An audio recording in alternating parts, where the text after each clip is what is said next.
Kung naghanap ka ng offbeat destination for your next adventure, puntahan mo na ang bayan ng Sarangani in Davao Occidental. Dito mo makikita ang Balot Island, Sarangani Island at Olaniban Island. So yun nga guys, nag-start ako ng journey ko in General Santos City. Sumakay ako ng Roro. Ang pangalan ng Roro ay Rock Island Ferries. Ang pamasahe 890 sa aircon at saka 780 naman sa non-aircon. So yung biyahe is more than 5 hours and may terminal fee pala na 12 pesos na babayaran din. So, yun, yung Roro, yung Rock Island Ferries ay umaalis ng Jansan papuntang Balot Island Monday at saka Friday ng 10 PM. So, darating siya ng around 4 AM. Dumating ako ng 4 AM. Pero, depende yun sa tide. Kung low tide, mas matagal yung biyahe kasi hindi siya makaka-dock doon sa port. Anyway, ito yung aircon na accommodation. As again, 890 yung pamasahe dito. May non-air din sa taas.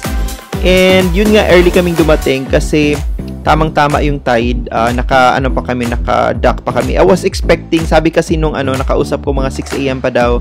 Pero yun nga, 4 AM naka-dock na kami. And buti na lang gising na yung nagbabantay dun sa tutuluyan kong inn, which is JVL Inn, and 1,500 pesos naman yung per night dito. Ito yung room nila. Malaki na at saka maganda, malinis. May aircon of course. Yun lang, walang CR, shared yung CR, pero malinis naman yung toilet. Anyway, the next yun, natulog lang ako ng mga ilang oras tapos pumunta na ako sa tourism office, which is almost harap lang siya ng JVL Inn, and pumunta na ako doon sa Sabang Hot Spring. Yun yung first destination na pinuntahan ko dito sa Balot Island. And sobrang grabe yung daan guys.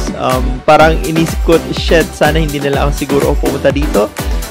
Maganda naman siya, although not well maintained. Yun, tingnan nyo, hindi na siya talaga na-maintain wala talagang maintenance. Hindi siya na-maintain ng maayos, kundi wala talagang maintenance na nangyari. Anyway, the next stop ko is papuntang Hawaii Beach, and may nakita pa kaming ito.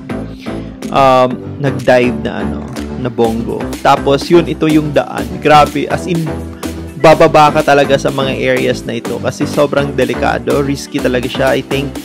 And thank you dito sa manong na driver ko. Sobrang galing mag-drive at saka mabait. And ito na yung ito yung sand dun sa may Hawaii Beach. Tapos hindi siya fine sand, pero maganda yung quality ng sand, hindi masakit sa paa. Yan, tingnan nyo.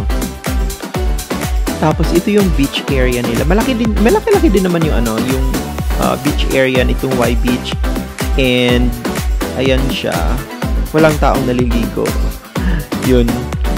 Kasi pupunta ako dito Monday. So yun, wala. Siguro weekend maraming tao dyan. So yun, ito na yung aerial view ng Hawaii Beach. Ayan. Basta maganda siya actually. Malinis naman yung beach. Although yung part sa may sand area, di siya ganong nalilinis. May mga tuyong dahon, ganyan. But, yun. Malinaw yung tubig dito sa Hawaii Beach. Gusto ko nga bumalik the next day. Kaya ang hirap talaga ng daan papunta dito. So, yun. Pwede din palang mag-rent ng boat kung marami kayo or ganyan. Makakapunta kayo dito. Ito yung spot na gusto ko dito. Yan, dyan ako nag-rest. Kasi sobrang nakakapagod talaga yung biyahe papunta dito. Hahawa ka talaga dun sa motor, kundi talaga matutumba kayo or something. Yan, ito yun na yung pabalik. Binidyohan ko si kuya. Bumaba na inisip ko talaga, bahala nang ako na lang yung bahala mapagod ako dun kasi paakyat siya. Pababa, paakyat. So, bahala mapagod ako. Basta yun. Anyway, wala masyadong gagawin sa Balot Island. So, yun, every 3 nights ako dito. So, every afternoon, pupunta lang ng port, nanonood ng mga nagkakarga ng mga yan, mga kopra, ganon. Tapos ito, masarap yung barbecue dito. Sa baba lang to ng JVL Inn, and dyan ako kumakain every night. So, barbecue ako every night.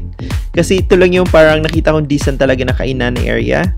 Yung sa baba ng JVL Inn. Although marami pa namang areas din na pwedeng kainan. Ito yung parang nagustuhan ko. Anyway, so the next day, nag-island hopping ako. Nag-rent ako ng boat. Yung rent ko ng boat was 2,000 pesos. Marami dapat kaming pupuntahan ng mga beaches, kaso talagang nakakapagod din dahil sobrang lakas ng alon. Tapos yun, ito na yung first stop namin, Olaniban Island. So ako lang pala mag-isa. nag-rent ako ng boat. So, ito yung wala ding assistant yung guide, ay yung boatman. So, yung kami lang dalawang talaga. So, umulan pa talaga nung pumunta ako doon.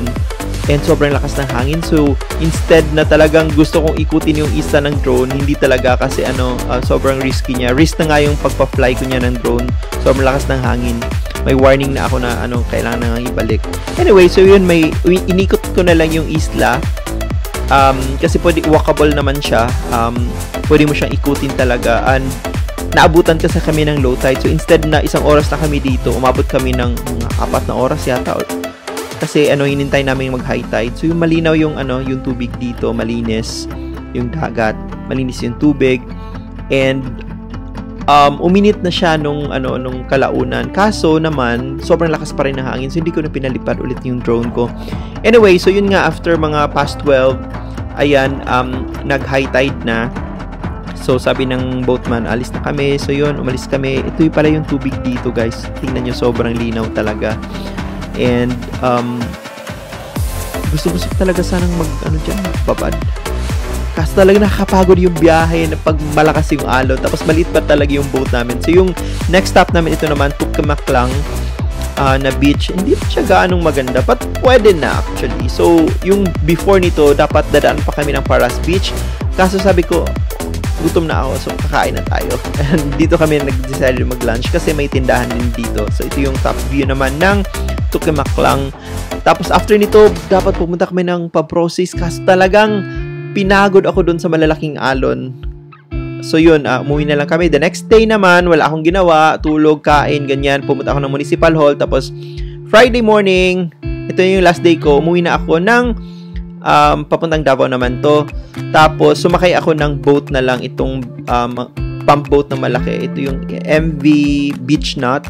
So 300 pamasahe dito papunta namang Jose Abad Santos doon sa mainland, and pamasahe 300 pesos. 1.5 hours lang yung biyahe, and dadaka dito sa Balangonan Port, which is in again Jose Abad Santos, which is part pa rin ng Davao Occidental.